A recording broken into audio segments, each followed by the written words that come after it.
What I'd like to have right now is for all of you fat, out of shape, GoodMicWork YouTube yahoos, keep the noise down while I take my robe off and show the ladies how a real sexy man records a commentary.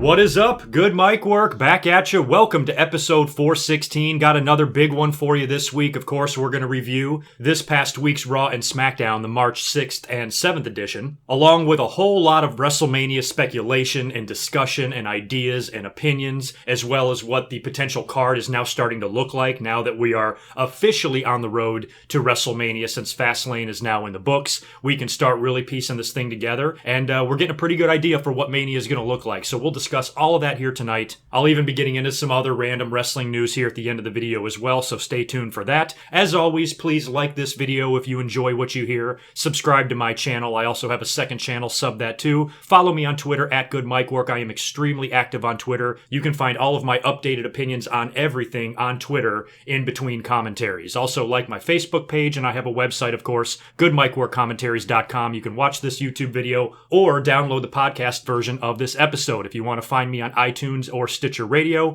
I'm available there as well. Before we get into Raw and SmackDown, I want to make a couple of quick channel announcements for you. First of all, my WrestleMania Memories video that I uploaded 1 year ago on March 1st of 2016. As most of you know, that video was taken down this past, I think, October or November by WWE. I filed an appeal, tried to get the video reinstated, but they denied it again. And if I move forward with any more appeals and I fail, it could result as a strike on my channel. So I made this announcement several months back that I was going to be taking that WrestleMania Memories commentary and re-uploading it, replacing all of the footage, all of the video footage with still images and pictures, and re-uploading it to you right before WrestleMania 33. I've been giving you updates on it in recent commentaries, even tweeting out some updates as well, and my plan was to give this thing to you within the next week, like around the middle of March, leading up to WrestleMania 33. But here's the thing. I've got a couple of other projects I need to work on, and at this rate, I'm probably going to have that video uploaded to you around like March 20th or something like that. And at that point, we're only 2 weeks away from WrestleMania 33. So there has been yet another change of plans, and I sincerely apologize for this, but I feel like this will be the better way, so I don't have to rush myself. What I'm going to do is I'm going to wait until WrestleMania 33 passes, and then I'm going to add my thoughts on WrestleMania 32 and WrestleMania 33. That way it stays current for the entire year instead of being obsolete just 2 weeks later after we have another WrestleMania that has come and gone. I do apologize for changing the plans on this so frequently, but it's a very big undertaking and a very large project to do, to go through and put all these still images in, and I've kind of been working on it a little bit at a time, and I am close to being done, but instead of stressing myself out and try to rush it to you in the next week, instead I can kind of take my time, add some more stuff to it, tweak it up. So right now my plan is sometime between April 15th and April 20th, I'll give a good week or so to go by after all of the fallout from WrestleMania 33 kind of settles and we're all taking a nice big breath of fresh air after a very, very intense WrestleMania season. I will then upload that 6+ hour. It'll probably wind up being 6.5 or even close to 7 hours long, depending on how long I talk about WrestleMania 32 and 33 at the end of that thing. So it's going to be a really big, fun project. It's 80% complete, and I figured instead of trying to break my balls getting it to you in time, I'm just going to wait and upload it, and that way you have a whole year to enjoy the video before WrestleMania 34 rolls around. By the way, if you really, really want to listen to that badly enough, the podcast version is still available. It's on my website, it's on iTunes, it's on Stitcher. I will put the links to all of those down in the description below, so if you don't want to wait for me to re-upload that thing, you can listen to the original audio version that never left the podcast. It was only the YouTube video that got taken down, so I do want to clarify that. Also, another exciting announcement for you. Another reason why I decided to put off my WrestleMania Memories re-upload is because I had another video project to do. Recently, I've been having some conversations with Brian Zane, host of the great YouTube channel Wrestling with Regret. Most of you, I'm sure, know who he is. I can't imagine there's anybody that knows who I am but doesn't know who he is, so I'm sure you guys know who I'm talking about. He, of course, has a big event planned for WrestleMania weekend. It's the Internet Darlings Live panel, which is going to be a group of YouTubers answering questions and meeting with the fans. It's going to be taking place at the Embassy Suites in Orlando on Saturday, April 1st from 4 to 6 p.m. And there's going to be some great YouTubers there to meet and interact with you, including Brian Zane himself, who's the host of this thing, Adam Blampied from What Culture Wrestling, Grim from Grimm's Toy Show, Steven Larson, host of another great YouTube wrestling podcast, Matthew from Botchamania, my friends JD from New York, and Joe Cronin, who I've worked with in the past. I kind of got a late invite to this thing, and I mentioned this a year ago about WrestleMania that I really wanted to go to Orlando for WrestleMania this year. Unfortunately, I leave for Hawaii on a big family vacation like 5 days after WrestleMania, so it would just be too hard for me to do two big vacations back to back. So unfortunately, I cannot make the trip this year to Orlando, but I am going to be making a video cameo appearance in one of Brian Zane's big video packages with a lot of other people from YouTube and other wrestling podcasters possibly, all recording some video footage for him to put together in a nice video package to be shown at the event. So I will be a part of that. I'm very sorry that I cannot be there in person. For those of you who might want to go to this thing, if you are going to be in Orlando, I highly recommend it. It sounds like it's going to be a blast. I will put all of the information down in the description below. Click the link. It'll take you right over to the page where you can purchase tickets. I believe they're $25. There are still a few tickets still available, so if any of you are heading down to Orlando for WrestleMania, check this panel out. For any of you that want to plan way ahead for New Orleans next year, I am 100% no bullshit making the trip next year. I have no other vacations planned. It's not going to be back to back with something else crazy that I have going on. I will be in New Orleans next year for WrestleMania 34, and I am going balls to the wall. I'm talking about Hall of Fame, TakeOver, WrestleMania, Post-Mania Raw, the whole deal. And I plan on being a part of a lot of stuff. Hopefully I can get in on some of these panels and Q&As, maybe do a meet and greet with all of you. So for those of you that like to plan way in advance, start getting your shit together for New Orleans next year if you want to come down and join me. But in the meantime, for those of you who are going to Orlando this year, I hope you guys have a blast. And like I said, please check out Brian Zane's Internet Darling show the day before WrestleMania. It is going to be awesome. Let's now finally jump into what we're going to talk about here tonight. Raw and SmackDown were both pretty good shows. We're going to start with Raw first, and I didn't completely hate Raw. I didn't hate it at all, actually. Finally, Raw kind of delivered a little bit because this was a week where I don't feel like they could have afforded to have another bad Raw. The past couple of Raws haven't been that great. We just came off of what is pretty much a unanimously agreed upon shitty pay-per-view. Nobody really liked Fastlane. There was a lot of problems with it. The main event was half understandable, half a disappointment, and the show did not get good reviews at all. If they would have gone into Monday Night Raw the next night and delivered another stinker of a show, that would not have boded well for Raw's side of things at WrestleMania. So luckily, we got a pretty good show that was well spread out. You know, they had their three big matches. The three big matches that they're going to have at WrestleMania, each were set up at the top of every hour. The show opened with Chris Jericho finally returning and cutting a promo for the first time since Kevin Owens kicked his ass during the Festival of Friendship. He, of course, interfered in the match at Fastlane when Kevin Owens refused to get in the ring to face Goldberg, and then Jericho's music hits. The referee rings the bell. Goldberg nails Owens with a spear and a jackhammer and wins the WWE Universal title in 21 motherfucking seconds. And now that a few days have passed since that has happened, I mean, I'm starting to be in agreement with people that really thought that was bullshit. I did defend the decision to do it only from the Goldberg versus Brock perspective. I understand that Goldberg is probably going to be shit in the ring. We have to expect that. They want to keep some of that mystique with Goldberg alive. They don't want to overexpose him, and they don't want to expose him for being the shitty worker that he is either. So I can understand them having him in really short matches, but it does put a little bit of a sour taste in your mouth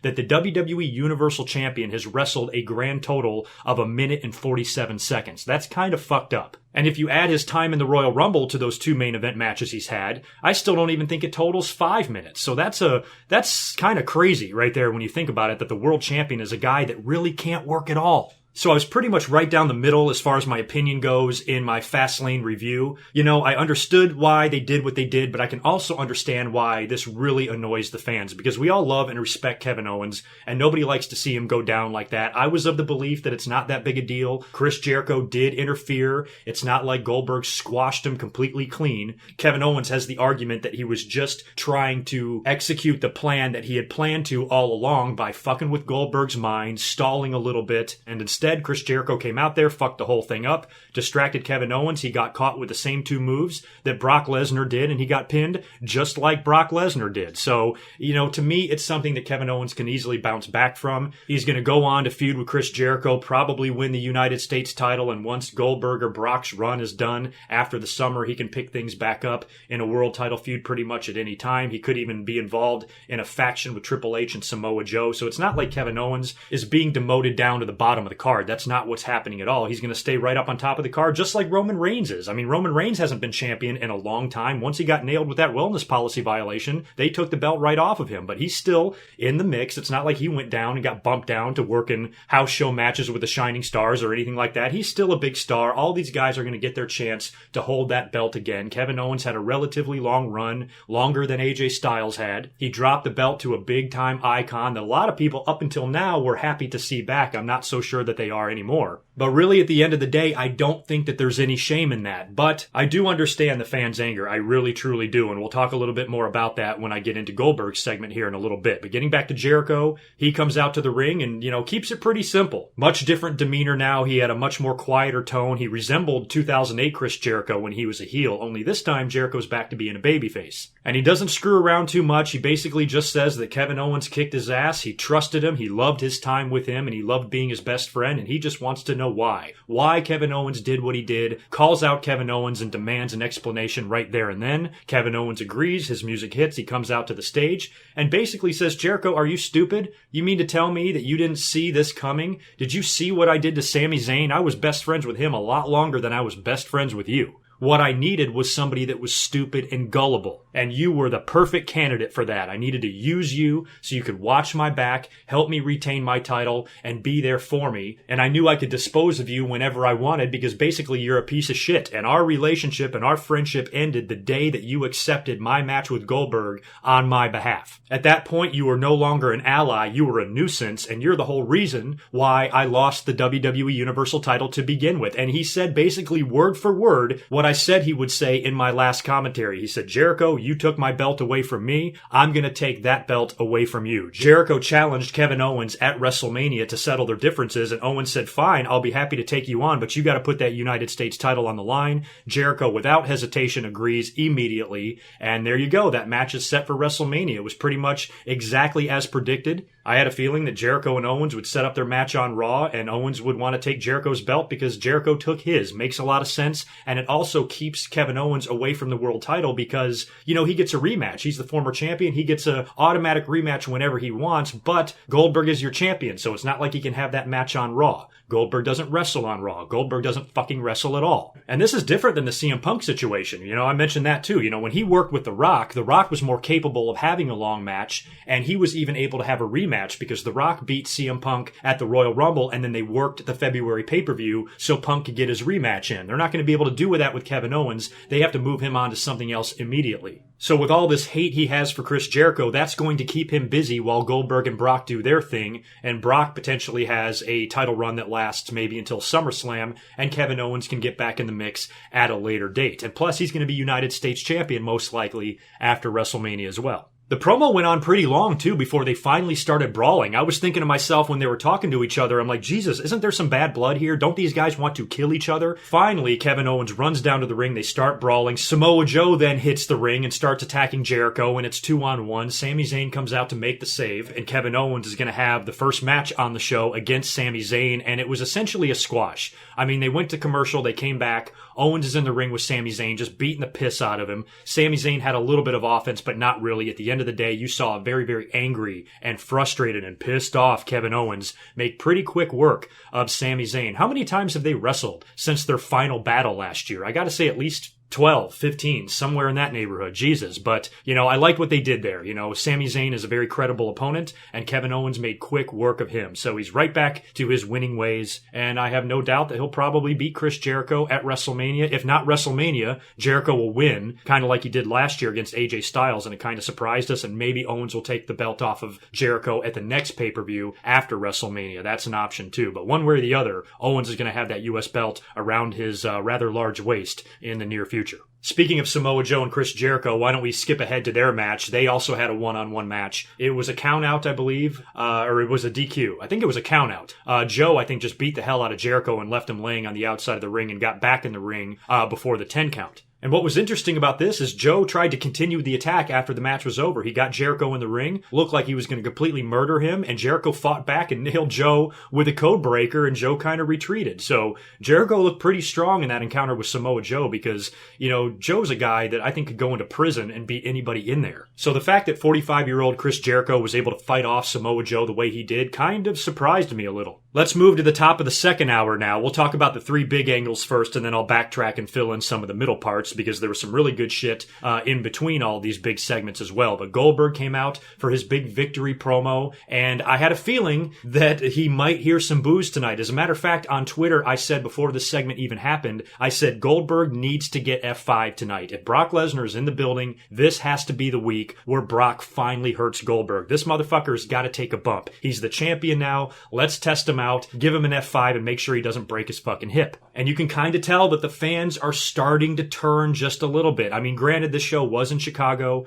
These fans are a little bit different. I don't know if we're going to hear the same level of boos for Goldberg everywhere else than we did in Chicago, but you can definitely tell that some of the fans are a little bit irked by the fact that the WWE Universal Champion is a guy that's wrestled a grand total of 4.5 minutes in 13 years. That's very, very fucked up, and I completely understand that. I've been the guy that's been trying to look at things from WWE's perspective, and I've said this time and time again. I think a big part of this Goldberg and Brock run is also a way to build the title history and the lineage of the Universal title. Because years from now, the record books will show Goldberg and Brock Lesnar being former title holders. I mean, Seth Rollins and Roman Reigns haven't even held this belt yet. You know they're both going to get runs with this thing sometime in the future. I wouldn't be surprised at all if Triple H holds the belt either. So looking way ahead and trying to build lineage and create a title history for this thing and adding some big names to it, in that respect, I completely understand. But the problem is, it's happened in such a fucked up way that a lot of the fans are not going to tolerate this. Anytime an internet favorite like Kevin Owens gets beat in this way, you're going to piss off a big portion of the audience. Look how enraged people were after WrestleMania 28 when Daniel Bryan lost his title in like 18 seconds. Turned out it was one of the best things that ever happened to him, but it sure did piss off a big part of the audience. So I can understand now that Goldberg is going to start hearing more and more boos, and it's a good thing that he's most likely going to be done after WrestleMania, because the WWE really wants to avoid a situation where, you know, like Goldberg kind of overstays his welcome. You know, the fans have already put up with enough shit with this guy winning really quick matches, never being on Raw, certainly never wrestling on Raw, botching a couple of promos, doing everything for his wife and son, and being a really over-the-top babyface. The fans, for the most part, have tolerated all this and shown Goldberg a lot of love. But you can finally see them starting to turn now, and I have a feeling that when or if Brock Lesnar defeats Goldberg at WrestleMania for the title, you are going to hear a lot of cheers. But Goldberg comes out there,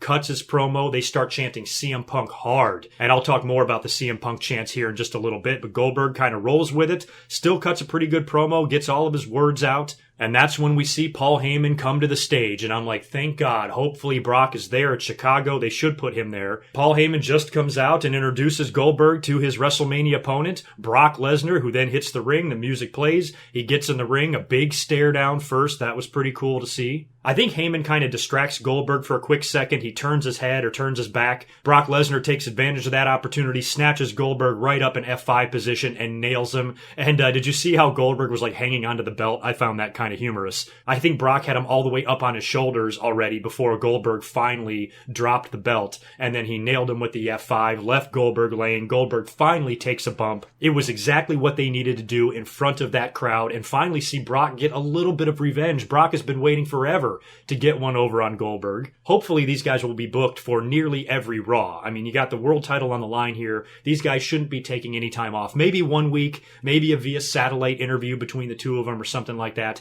But between now and WrestleMania, one or both of them needs to be on every single motherfucking Raw. I'm sure they will do a contract signing. Hopefully there will be some more physicality. I'm sure Brock will finally get nailed with a spear at some point. Maybe Goldberg jackhammers Brock through the contract table. How cool would that be? I mean, contract signings usually all end in the same way, right? But sometimes during WrestleMania season, WWE gets a little bit creative. I love what they did with Bret Hart a few years ago with Vince McMahon, with him putting the cast on the table. I loved it when The Undertaker stabbed Brock Lesnar's hand with the pen and then choke slammed him through the table. What if Goldberg nails Brock and then then gives him a jackhammer right through the table, provided that Goldberg doesn't kill himself doing so. You got to be very careful here too, whatever you do physically between these two, because the last thing WWE needs is for Goldberg to get hurt. They're putting a lot on Goldberg. I mean, the guy's in great shape. When I look at him, I am astonished that this guy is 50 years old. He doesn't look a day over 30, but still, if he gets hurt or something, imagine what that would do. Imagine what that would do to the WrestleMania main event. What in the fuck would be the alternative?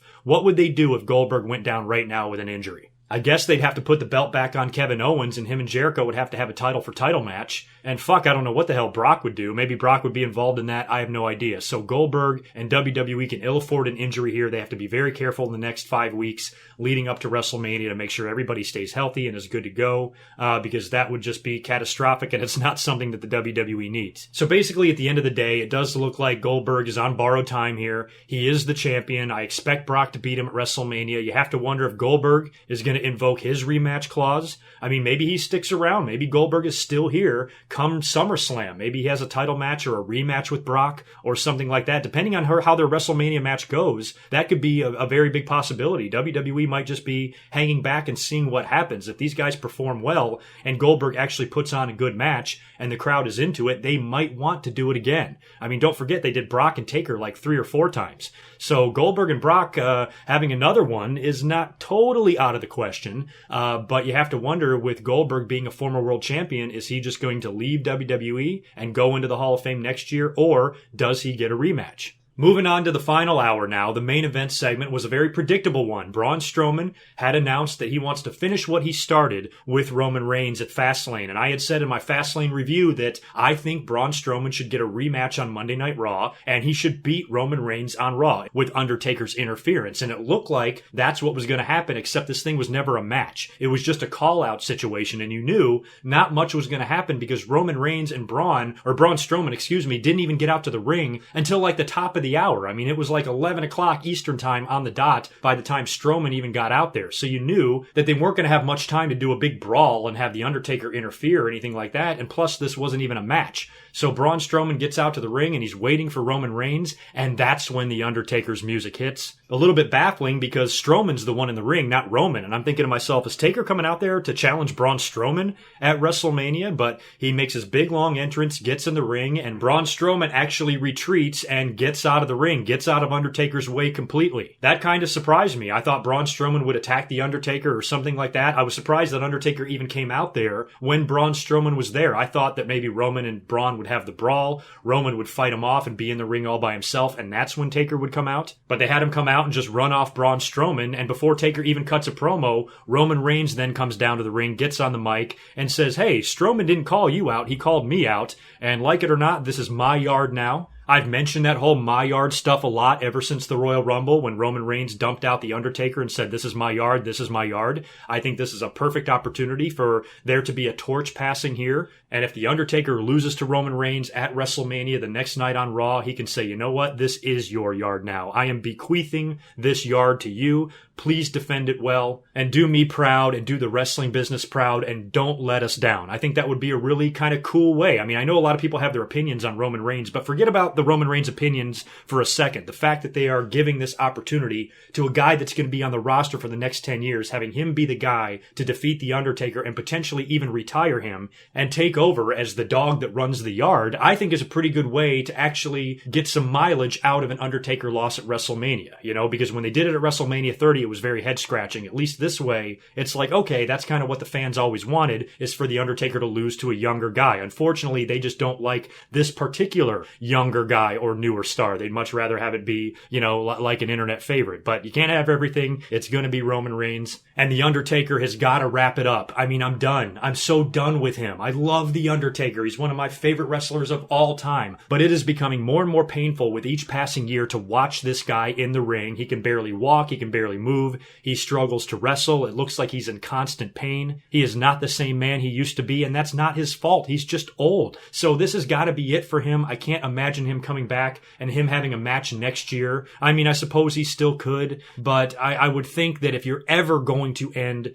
the career of The Undertaker, this has to be it. You're never going to find a better opponent for him because this is the WWE's guy. This is who they want. This is their next John Cena. And I'm actually in favor of that because I don't want to see The Undertaker wrestle anymore. I would like to see him retire. I would like to see him ride off into the sunset with a great send-off, passing the torch to a younger guy on his way out, just like a true professional, like The Undertaker would normally do. Go into the Hall of Fame next year, a Hall of Fame ceremony that I will be at, and it would be so fitting if I was able to watch The Undertaker go into the Hall of Fame live. So I'm really hoping that he's going to be inducted in New Orleans next year. And this has to be it. I mean, The Undertaker is just done. He can't do it anymore. And I don't know what kind of match he's even going to have with Roman Reigns at WrestleMania. And now there's talk of a potential triple threat. And I would actually like to say I don't want to see that. It would be great for Braun Strowman if he could get in on that match because, you know, you have to think that's a possibility. I mean, The Undertaker did come down to the ring and interrupt Braun Strowman. It's not like Braun Strowman is going to go away here. So it is possible that you could do a three-way, and they might have to do that because of The Undertaker's limited ability. Don't forget, we're already going to have Goldberg in a one-on-one match, and we already know he probably can't do that much. And having The Undertaker in a similar match, I don't know. It might stink the joint out. If Undertaker can go, I would prefer this thing to be one-on-one. I think a triple threat with these three big beasts might be very clunky and clusterfucky and botchy, and I don't really have high hopes for that. So hopefully Roman and Undertaker can go one-on-one. I think that's the better match. But if they add Strowman, you know, I can't really complain because that's great for him. And I still think he gets that victory over Roman Reigns. I think he avenges that loss at Fastlane. Potentially Roman and Taker do some more build in the next few weeks, and maybe on the go-home Raw, Roman Reigns is out there in a Falls Count Anywhere match or something like that with Braun Strowman in the main event, and The Undertaker interferes. Braun Strowman gets the victory, beats Roman Reigns, and that leads into WrestleMania. Roman Reigns is now furious. Undertaker got the last laugh going into WrestleMania, which means he'll probably get dropped and beaten and pinned by Roman Reigns, and that's how that whole thing will go down. Braun Strowman can then go into WrestleMania and potentially win the Andre the Giant Battle Royal, possibly bouncing back from everything, and who knows, 3 months from now, his loss to Roman Reigns at Fastlane might not even mean anything.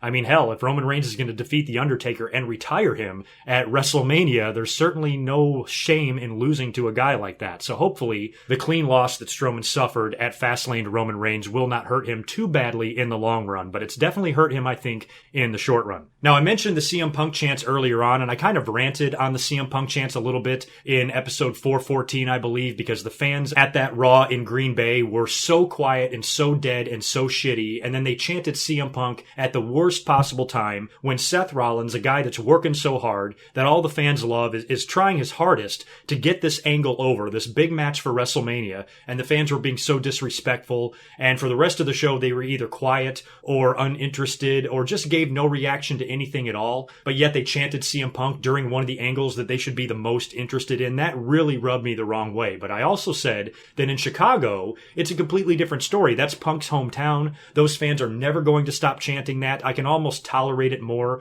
when they're in Chicago because at least for the most part, the Chicago crowd generally is a really fun, jacked crowd at most of the WWE shows. When the fans in Chicago do it, it usually means something, and the minute that Stephanie McMahon came out to that ring, they fucking lost their minds with CM Punk chants. We heard them a little bit during the Goldberg stuff, but they really came out hard when Stephanie came down to the ring because don't forget, the last time they were in Chicago, she shut them down, didn't she? Wasn't that when she said, if you keep that up for 2 more minutes, you'll last 10 seconds longer than CM Punk, or whatever it was she said. So she was prepared tonight with another zinger. First of all, let's backtrack. Bayley came out to cut a promo, and it was a horrible promo. I don't like Bayley's promos at all. Mick Foley is out there with her, and he says that since you successfully defended the title at Fastlane, you're now going into WrestleMania. And he basically asks her who her opponent is going to be, almost like giving her the choice. You know, who the fuck, where's the rule book here? Who the hell makes these decisions? Why is it Bayley's choice who she's going to face? And then Sasha Banks comes out there and says, Charlotte had her chance. It's too late now. I say the two best friends wrestle for the title, and it'll be Bayley versus Sasha Banks at WrestleMania for the women's championship. And then Charlotte comes out and says, I don't fucking think so. The only reason she won last night is because your dumbass interfered. And the cool thing about it is that Charlotte was right. I love that. Those are my favorite heels. My favorite heels in wrestling are the ones that are actually speaking the truth. That's why I loved Bret Hart so much as a heel during the summer of 1997. I mean, he was right in everything that he said. Chris Jericho back in 2008 in his feud with Shawn Michaels, he was right about everything that he said. And Charlotte is the same way. Those are my favorite fucking heels when nobody can argue with their logic because they've got a point. And Charlotte states her case and has a really good argument. And that's when Stephanie comes down to the ring to take charge of the whole segment and gives Mick Foley shit, of course. And she had to see him in her office earlier on in the show. God, she is such a bitch. But I'll tell you what, nobody handles those CM Punk chants better than her. The fans started in on her and she's like, okay, yeah, fine. CM Punk.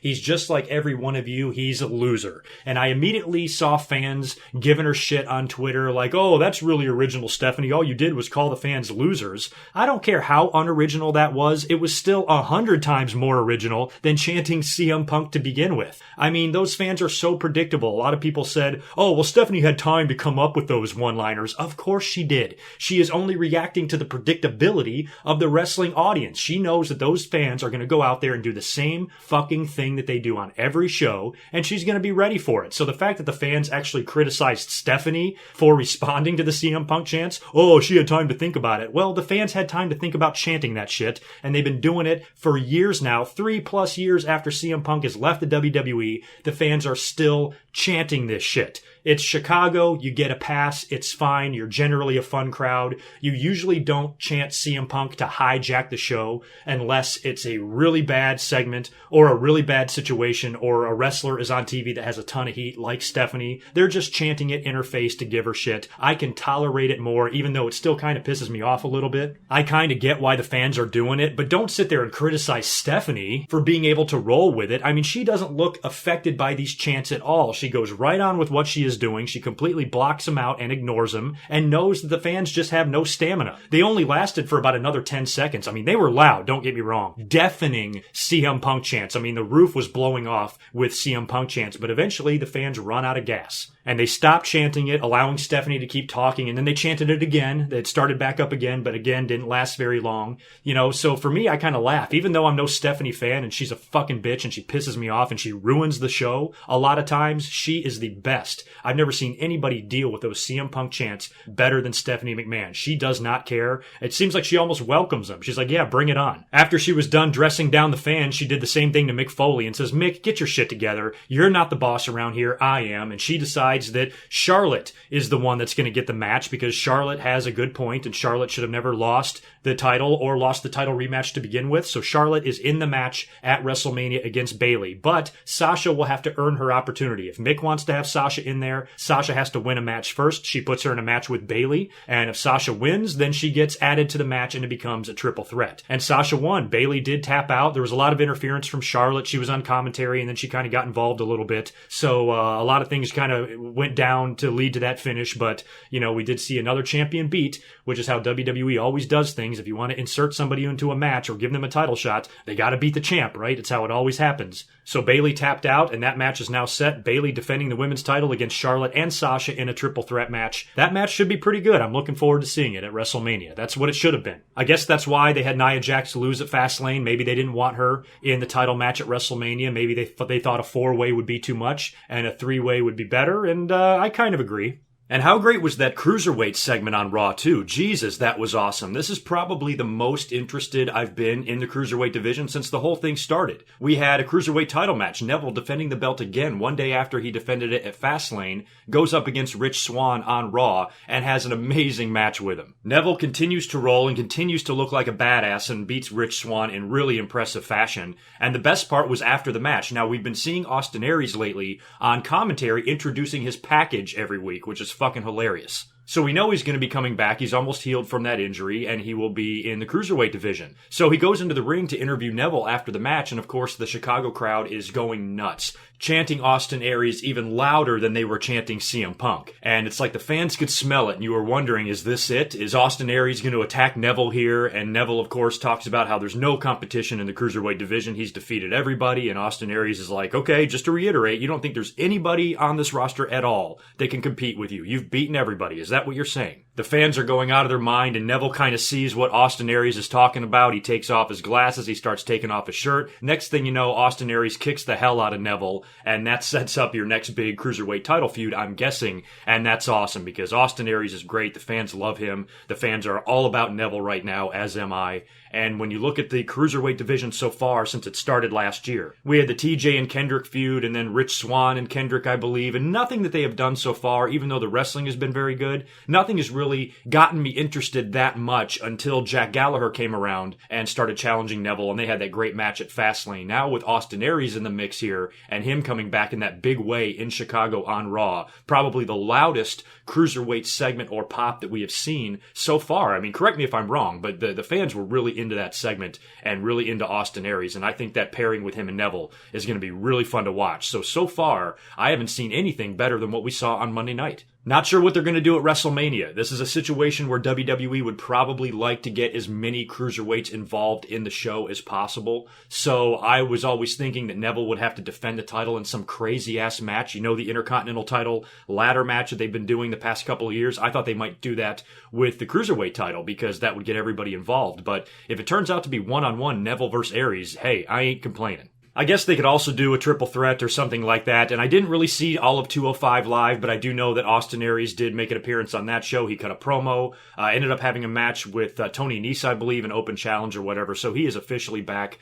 I think it was the orbital bone that he had broken, and it took him a while to recover from that. So now that he's back, it should be a lot of fun to see what he can do, and the Cruiserweight division feels like it's heating up a little bit. We had another match between Enzo and Cass and the Club. This ended in a disqualification when Sheamus and Cesaro got involved, and Mick Foley backstage after the match made a number one contenders match next week between Cesaro and Sheamus and Enzo and Cass. The winner of that will go on to face Gallows and Anderson at WrestleMania. So I am really hoping that Sheamus and Cesaro can win this match. We've seen what Cesaro has been doing lately. He's kind of doing that frustrated talent type of thing. He was on the Fastlane kickoff show, throwing papers around, pissed off that he wasn't booked for the show, and wound up getting a match later on in the night. So I would hate to see Sheamus and Cesaro miss out on WrestleMania, especially since their tag team is finally, it's enjoyable. I'm so happy that they're together. I said that from day one. Since the final match of their Best of 7 series, I've been saying that they should become a tag team, and I could actually get behind them, and they've been doing well, and I've been enjoying them together as a tag team. So I'm kind of hoping that they can get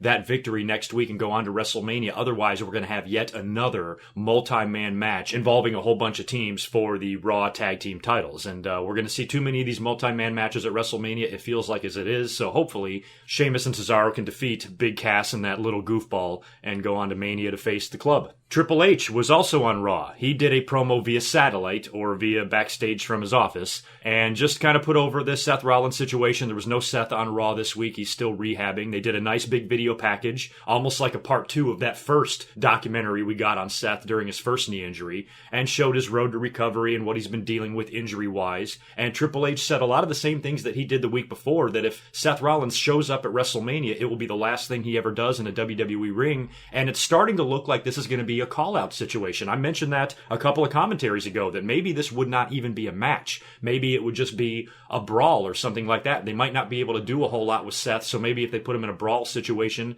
maybe to hide his injury, and there's a lot of, through the crowd brawling or backstage brawling that can maybe, help him out with his knee as long as he doesn't take too much punishment on it. I don't know how many high-flying maneuvers Seth is going to be able to perform if his knee is not 100%. So maybe something more ground-based, more a brawl type of situation might be what they're building towards here. There's still plenty of weeks left.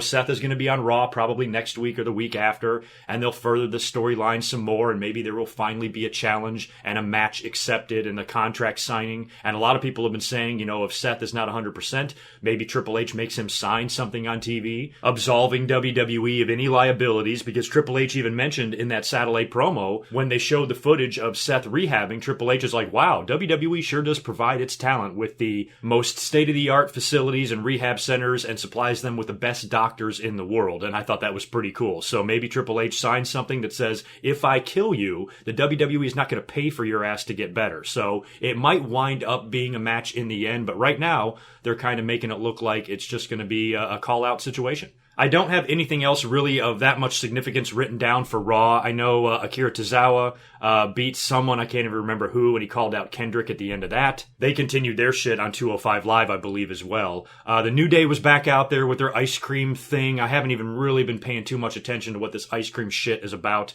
but they were out there fucking around with the Shining Stars, and I think they wound up beating them in a match, I think. Kind of walked out of the room during that stuff. I'm really not interested in the New Day right now. Still love all three of those guys. Still think they're awesome. I'm really hoping that they can host WrestleMania in a big way and really be successful at it, and the fans won't take a shit on it. You know, if one of them is ever going to turn heel or something like that, or if they are ever going to disband the New Day, WrestleMania might be a fun place to do that. But with all this ice cream shit now, and the WWE does sell a lot of their merchandise and stuff, they might want to keep them together a little bit longer. But the problem is their segments and what they're doing on Raw every week is so awful. It's just gotten played out. A lot of us used to jerk off to the New Day coming out to the ring because they were so damn entertaining, but now it's just getting a little bit old. It almost feels like the WWE writers are running out of ideas to do with the New Day and stuff, and just nothing they're doing on Raw right now interests me whatsoever. We had a return vignette air on Raw as well. Guess who? Emma is back.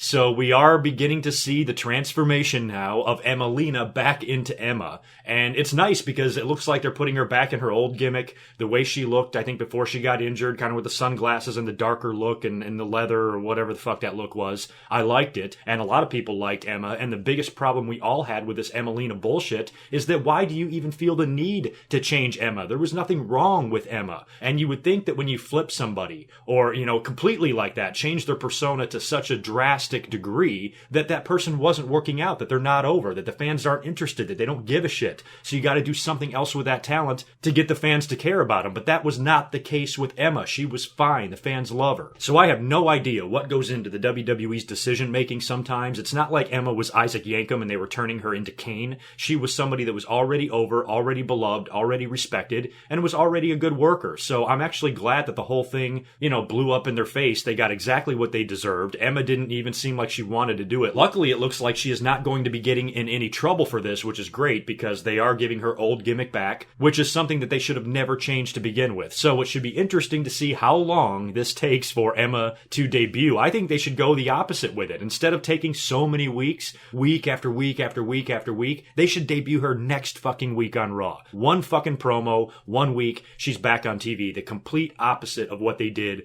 with Emmalina the first time. But most likely, they're not going to do that. They're going to stretch it out a little bit farther. And maybe, just maybe, Emma will re-debut at WrestleMania. And by WrestleMania, I mean WrestleMania 36. We're all still waiting for Finn Balor to make his return as well. Apparently, he is back on the house show circuit for Raw. He's going to be wrestling this weekend or something like that, I think. So it looks like he is healed up and healthy and ready to go. And now it's just a matter of when WWE wants to bring him back. They will probably wait until after WrestleMania. Although if he's on house shows, he might come back earlier than that. Samoa Joe kind of still needs an opponent for WrestleMania. I don't know if Finn Balor would make sense, though. I mean, I know they have a ton of history from NXT, and we've seen those two wrestle a lot in NXT. For them to take that onto the WrestleMania stage is not necessarily something I'm going to complain about, but it is a match that we've seen a lot in the past year. So I don't even know if that's a match WWE would want to do, but if they can get Finn Balor involved in any way at WrestleMania, even if it's just an appearance, maybe if he comes out and makes a surprise entrance when somebody else is in the ring, who knows, a big stare down with somebody, I don't know. But I guess at this point, it's only a matter of time. So I don't know if they're going to bring him back,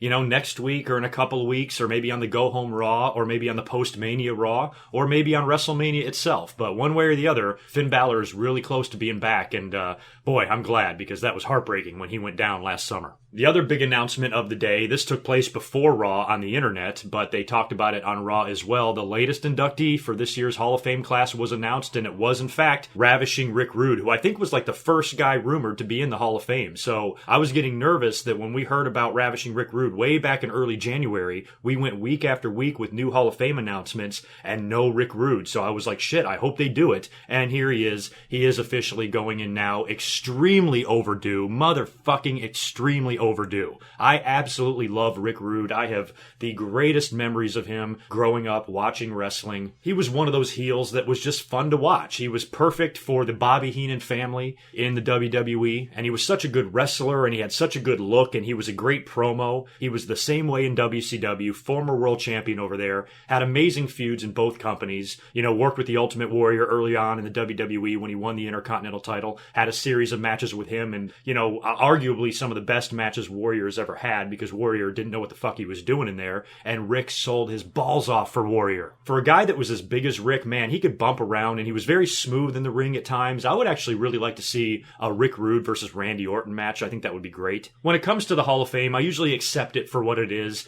and when it comes to these inductions, I usually don't get too excited or too pissed off about anything, but Rick Rude is one of those guys that, I just was overwhelmed with joy when I finally read that he was going in, because he's one of my favorites. Rick Rude is one of those guys, too, that took so long to get in, because I think it left a really sour taste in the WWE's mouth the way he left. I mean, he was pissed off after the screw job, and I always respected Rick Rude for what he did to the WWE. Can you believe this guy was on Raw and Nitro on the same night? To go back and look at that, it's almost surreal to think that that even happened. And I remember when it happened at the time, I was mad because I was really confused at the time about the screw job, and I didn't know where my alliances were going to lie, and I hated WCW. And when I saw Rick Rude show up on Nitro, I'm like, oh my God, that son of a bitch. He has fucked over WWE so bad. They are on a taped show, and here he is on both shows, and Eric Bischoff is in the ring laughing his ass off. I mean, he's just getting such a kick out of this that WWE seems to be crumbling at the foundation. Little did we know WWE's success was just getting started, but at the time it looked like WWE was in a lot of trouble, and guys were jumping ship without notice, and Rick Rude just showed up on Nitro and completely fucked over the WWE and all of their plans, and it was fucked up. But when you think about it, Rick Rude was right. I'm glad that he stood up to the WWE. I'm glad that he was in a contractual situation that allowed him to go to WCW without getting in trouble. He let the WWE know that what you did was wrong, and he sides with Bret Hart. And you gotta respect anybody that would take that stand, because Rick Rude was not on good terms with WCW either. I mean, he had a lawsuit with them when he left. I never thought Rick Rude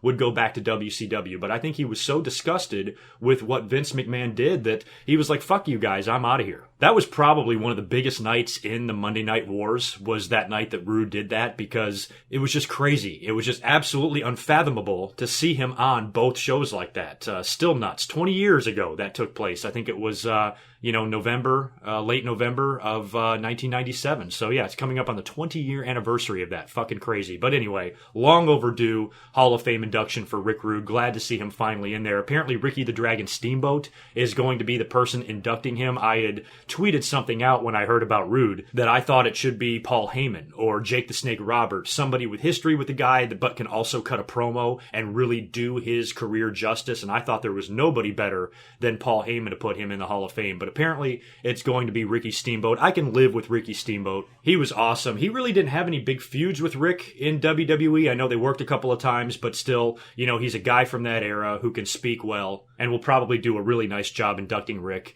and paying tribute to his career. So congratulations to Ravishing Rick Rude and your family. Long overdue induction into the WWE Hall of Fame. Now, let's move on to SmackDown. SmackDown this week was a good show, but it wasn't great. And that's the cool thing about SmackDown, is even when they have a show that's maybe a little bit less interesting than some of their other shows, nobody is ever screaming that it sucked. And that's the good thing about SmackDown, is even when they have an off night, they still seem to have a pretty good night. Kind of like that analogy of sex and pizza. Even when it's bad, it's still pretty good. So that's SmackDown for you in a nutshell. I'll tell you what, though, I didn't really like the opening of SmackDown. I thought they took way too long to get down to business. The first thing they did is have like a 5-minute long video package to open the show, showing all of the events from last week, with Randy Orton burning down the compound, and basically the entire history of Randy Orton and Bray Wyatt, which I understand they have to do that to build the match, but it took forever. And then they opened the show with Daniel Bryan and Shane McMahon coming out to the ring and taking an extremely long time to explain what they are going to do about the WrestleMania main event. Daniel Bryan says he supports Randy Orton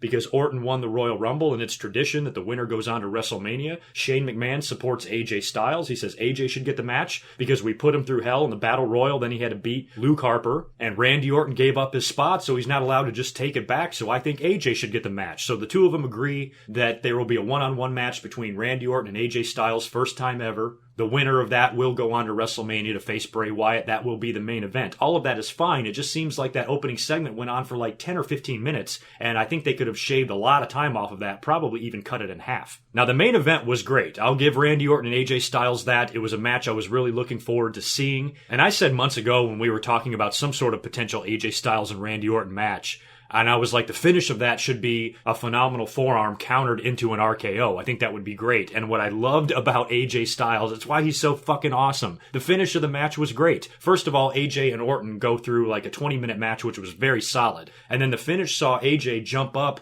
to give him the phenomenal forearm, and he had the RKO so well scouted. Randy Orton goes for it, but AJ jumps backwards, back onto the apron. Orton lands right on his back, and then AJ goes for the 450 splash, which Orton moves out of the way of, and then catches AJ with the RKO in a really good sequence to end the match. And I love that AJ had that RKO so well scouted. Brilliant stuff there. Now, since AJ Styles lost that match, that means Randy Orton does in fact go on to WrestleMania to face Bray Wyatt. As of right now, it will be Randy Orton versus Bray Wyatt, one-on-one for the WWE title. Still don't know where that match is going to fall on the card. Looks like right now Brock and Goldberg are going to be the main event, but given the way the fans treated Goldberg on Raw and how they might treat him in the future, WWE might want to rethink that and make it Randy Orton and Bray Wyatt. I really don't care either way. And the problem is now, where does that leave AJ Styles? There have been all the rumors of the Shane McMahon match, and it looks like that is in fact going to happen, because after the show, I think it was on Twitter or WWE's YouTube page or website or somewhere,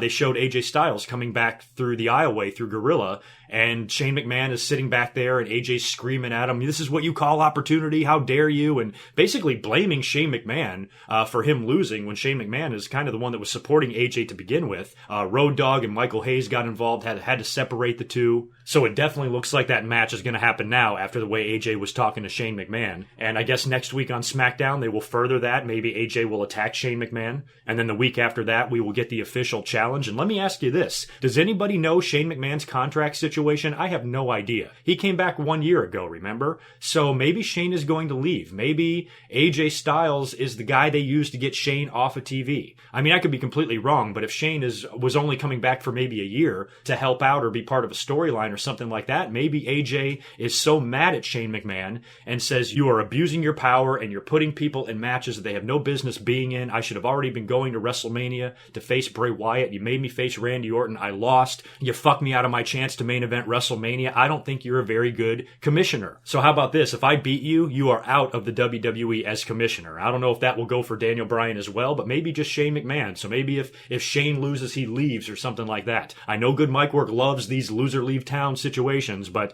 it always makes me think of stuff like that, especially when it involves, kind of part-time talent like Shane. So, hopefully Shane McMahon stays around in the WWE for the significant future. I don't ever want him to leave again, but, he does have outside interests and he does other things, and maybe he just came back for a little while and he plans on leaving. So who knows? But I'm starting to warm up to the Shane McMahon and AJ Styles match idea at WrestleMania. It's not a title match for AJ, but still, it's very significant. I mean, Shane worked Hell in the Cell with Taker last year. This is not going to be a minor match on the card. This is going to be a big deal, and given AJ's athleticism and all the crazy shit that Shane McMahon is willing to do, I have a feeling that this match could be kind of the same level that Kurt Angle and Shane McMahon was at King of the Ring. I think they can do a lot of stuff outside the ring, brawl all over the place, some really good, brutal spots and bumps, and both of them, I'm sure, are going to fly off of some sort of apparatus during this match as well. So if it was up to me, I would have AJ wrestling for the WWE title, but if that can't happen, something like this is probably the next best thing, so it should be fun to see how this plays out the next several weeks on SmackDown.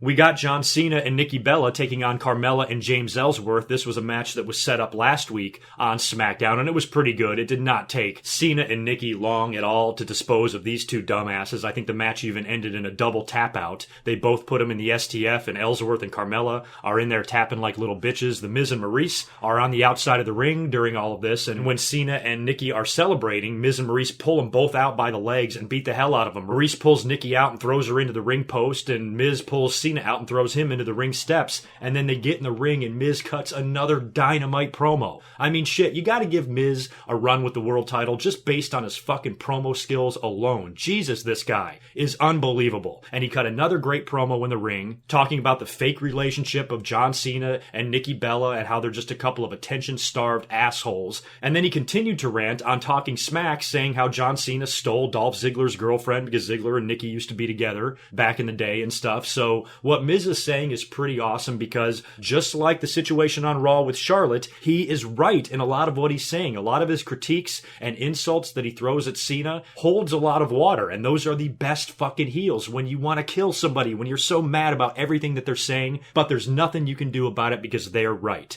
It's a shame that him and his wife are probably going to get shit on at WrestleMania, but hopefully his work with John Cena here will help propel him after WrestleMania into a title program, and hell, he beat Randy Orton for his first WWE title. Maybe he will do it again. So needless to say, this very strange mixed tag team match between Cena and Nikki and Miz and Maurice is really being supported and is successful because of the work of The Miz. I mean, think about where we were with John Cena months ago. I mean, there was talk of him facing The Undertaker at WrestleMania. There was talk of him facing Samoa Joe at WrestleMania. Possibly even the big blow-off to him and AJ would be at WrestleMania. I mean, Cena was rumored to be in some big-time matches at WrestleMania. To be demoted all the way down to a mixed tag team match now with his girlfriend against The Miz and Maurice of all people is pretty amazing that that's what Cena is doing at WrestleMania. But you know what? This match feels like it has meaning. This match feels important because of what The Miz is doing and what The Miz is saying. He's making it personal. He's very good at that. He's constantly giving Cena shit. He's constantly up Daniel Bryan's ass, which we've seen for months and months and months. The guy is a fucking asshole, and he's great at it. So I want to see the WWE title on The Miz's waist again one day in the future. His work is out of this world. We also saw a brand new Intercontinental Champion crowned on SmackDown as well, and when you look at the legacy of the Intercontinental title belt, and you think about the great men that have held it, Pat Patterson, Pedro Morales, Bret the Hitman Hart, Rowdy Piper, Shawn Michaels, Mr. Perfect, Ravishing Rick Rude, The Ultimate Warrior, Chris Jericho, Chris Benoit, Eddie Guerrero, so many amazing names has held that title, but now the title is probably as important as ever because the newest name added to that great lineage of the Intercontinental title is Forklift. Did you see that segment? Are you kidding me? That was horrible. Dean Ambrose came out earlier.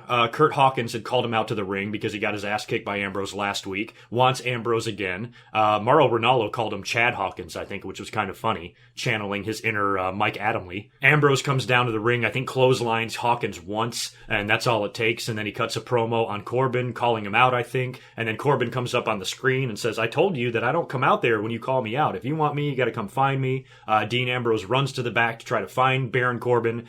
They get into a fight, and then Corbin lays him out and starts kicking and punching him and goes and gets behind the wheel of a forklift, drives it up to Dean, and then just lowers it on top of Dean. The whole time Dean is just laying there waiting for the forklift to drive up. You know, I don't care how bad you've been kicked or punched, you can roll out of the way of that thing. And Dean just laid there and let Corbin lower the thing on top of him. And then the referees show up. Oh my God, you gotta help him, you gotta help him. And Dean is coughing and screaming underneath the forklift. Really bad segment. I didn't like it at all. It looked terrible. And I really like this feud between Ambrose and Corbin. I'm a supporter of it, but this was something they probably shouldn't have done. Looked a little cheesy and hokey, and I was having halftime heat flashbacks with The Rock and Mankind, but this was done not nearly as well. So hopefully WWE doesn't go too overboard with these guys in the build to their match at WrestleMania, a match I'm assuming is going to take place. At some point, you know they're going to announce that, or at least hopefully they will. And I don't want it to be a kickoff match either. I want it to be on the main card, one-on-one for the IC belt, and I want it to mean something. So as long as they don't do any more forklift shit, I think these two guys, with their promo skills and their brawling skills alone,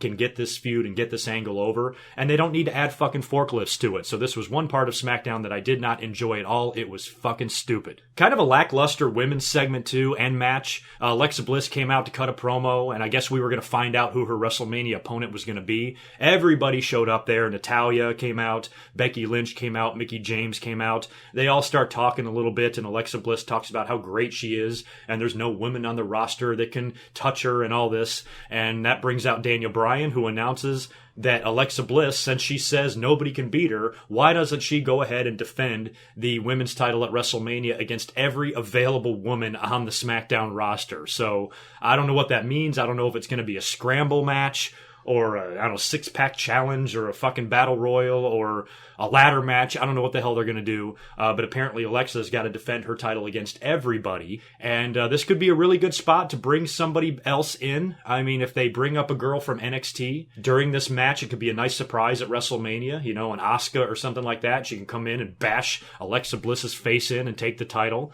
If Naomi is healthy, maybe she can enter this thing as a surprise and win back the title. I don't know. Or maybe Alexa Bliss can just retain it. I'd like to see that, actually, because I like her. I think she's awesome, and if she does retain the title against every woman on the SmackDown roster, imagine what her promos are going to be like. Imagine the shit that little bitch is going to talk. It's going to be great. So right now, however they do this match, I'm rooting for Alexa Bliss. I hope she retains, unless it's some surprise entrant that upsets her and takes the title and starts a brand new feud on SmackDown or something like that. But I kind of want to see Alexa Bliss retain, and most likely, you know, provided there's no big surprise entrant in this and it's just the current women that are on SmackDown, this thing I've kind of got labeled as a kickoff match. That's all I really have written down for SmackDown. I might be leaving out one or two things, but for the most part, those were all the significant moments of the show. Like I said, not a great show, but definitely not a bad show either. I thought there was enough on this between the match with Randy Orton and AJ Styles, how great that was, and The Miz's amazing promo on John Cena. You know, it made the show worth it for me. As far as some predictions go right now for WrestleMania, when you look at the SmackDown side of things, you got to think that maybe Randy Orton will win the title from Bray Wyatt at WrestleMania. I would like to see Bray Wyatt retain and possibly Randy Orton win it from him the next month or the month after that. But with John Cena about to leave again and go do movies apparently after WrestleMania, you know, they might want to put the belt on somebody that has a similar legacy to John Cena, and putting it back on Randy Orton might be the way to go there. Kind of crazy to think that Brock Lesnar and Randy Orton will probably or could walk out of WrestleMania both as champions. That's kind of crazy in the year 2017, but it could in fact happen. So I'm still very much a fan of Bray Wyatt. I think it's awesome that he won the WWE title. I would hate to see him drop it so quickly, but the way the storyline was going with Randy Orton, the way Randy Orton hatched this big scheme and plan to get revenge on Bray Wyatt that took so many months, it seems like it would have to culminate with Randy Orton winning the belt. So if Randy Orton does win at WrestleMania, I just hope that Bray Wyatt wins it back from him and becomes a two-time or even a three-time WWE champion before this year is over. And plus, I don't know about you, but I think AJ Styles 100% better win his match with Shane McMahon as well at WrestleMania. I hope these guys kick ass. I hope Shane does some crazy things. I hope they entertain, but at the end of the day, Shane better not get that fucking 3 count. So that is pretty much it for this week. Before I get out of here, I do also want to acknowledge the passing of Outlaw Ron Bass, who I believe died on Tuesday, so we've lost another one in the wrestling business. He was 68. I have a lot of memories of Outlaw Ron Bass, going all the way back to the NWA and WWE. He was only in WWE for a couple of years. The most significant thing I remember him doing is kicking the shit out of Brutus Beefcake. They started a feud between those two, and Beefcake took his barber shears and started cutting up Miss Betsy, which was like Outlaw's whip. And then the next week, Outlaw attacked and Pearl Harbored Beefcake during a match, and then took the spurs off of his boot and just started raking his forehead with it, and there was blood. And that's actually what knocked Beefcake out of his SummerSlam match with the Honky Tonk Man and allowed the Ultimate Warrior to come in and beat him in like 10 seconds and win the Intercontinental title. Was all set up by Outlaw Ron Bass. Good wrestler, rough and tough, very popular in the South, very Stan Hansen-like, and just an overall good hand, and everybody seemed to like him. He was a part of that concussion lawsuit, I believe. I remember seeing his name on that whenever that came out, but there's a lot of guys on that list. WWE actually did acknowledge his passing on the website, I believe. So very sad. He wasn't necessarily one of my favorites, but I have a ton of memories of Ron Bass, so my condolences and thoughts obviously go out to his family and friends. That is it for me tonight. I am out of here. Thanks again for listening. I will catch you guys most likely next week with the same Raw and SmackDown review. If for any reason I can get up here earlier and give you any sort of content, I will. And don't forget to leave me all your comments below, all your ideas and your opinions of WrestleMania and where we stand right now. Take care of yourselves, and I will talk to you very soon. Until next time, peace.